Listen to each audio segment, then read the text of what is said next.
السلام علیکم ورحمۃ اللہ وبرکاتہ۔ ناظرین و سامعین، اس وقت ہم افریقہ کے جنگل سے آپ کی خدمت میں حاضر ہے۔ یہاں کچھ پالتو جانور کسی نے پالے ہوئے ہیں، جس میں سے اونٹ اس وقت ہم آپ کو بتانا چاہ رہے ہیں اور اونٹ کے بارے میں کچھ معلومات دینا چاہ رہے ہیں۔ جس کیمل کو عربی میں ابل، جمل اور بعیر بھی کہا جاتا ہے، اور اونٹنی فیمیل جب بوڑھی ہو جاتی ہے تو اس کو عربی میں شارف کہا جاتا ہے۔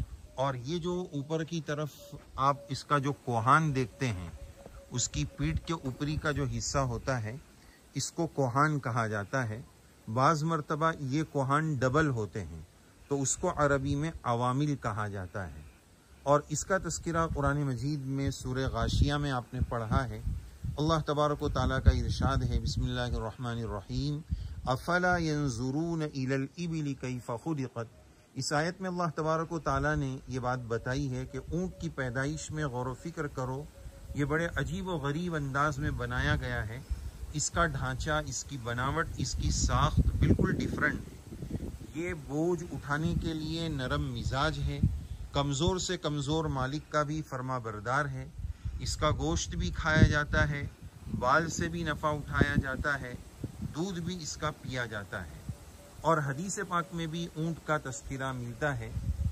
ابن ماجہ شریف کی روایت میں ہے کہ الابل عز لأہلہا، یعنی اونٹ اپنے مالکوں کے لیے عزت اور شرف کا ذریعہ ہے، کیونکہ انسان کی خصوصاً اہل عرب کی عزت اور قدر مال کے ذریعے ہوا کرتی تھی، اور ان کا نفیس ترین مال اونٹ ہی ہوا کرتا تھا۔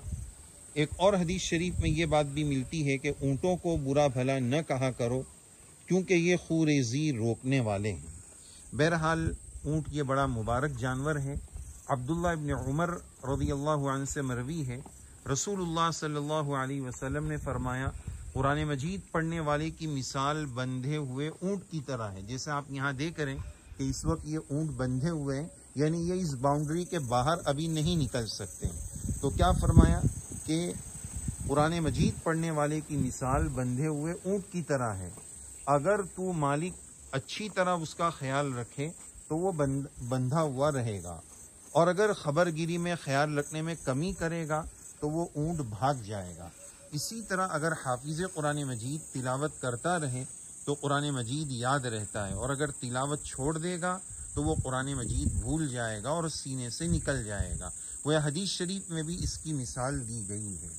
غرضے کہ اونٹ ایک عجیب و غریب جانور ہے، تقریباً یہ دنیا کے ہر خطے میں پایا جاتا ہے، اور یہ اللہ تعالیٰ کی قدرت کا عجیب شاہکار ہے۔ ایک بڑے جسم والا جانور ہے، بڑا بھاری بھرکم سامان اٹھا کر بلا تکلف کھڑا ہو جاتا ہے، بیٹھ بھی جاتا ہے۔ فرما بردار اتنا ہے کہ اگر چوہے جیسی چھوٹی سے چھوٹی چیز کو بھی لگام پکڑا دیں تو یہ نافرمانی نہیں کرتا ہے، بلکہ اس کا مالک جہاں لے جانا چاہتا ہے وہاں وہ چلا جاتا ہے۔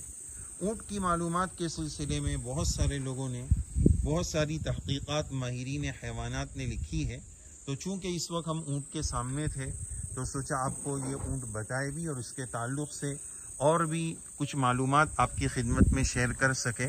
یہاں پر یہ دو پالتو اونٹ رکھے گئے تھے جو ہم نے اس وقت آپ کو بتائے۔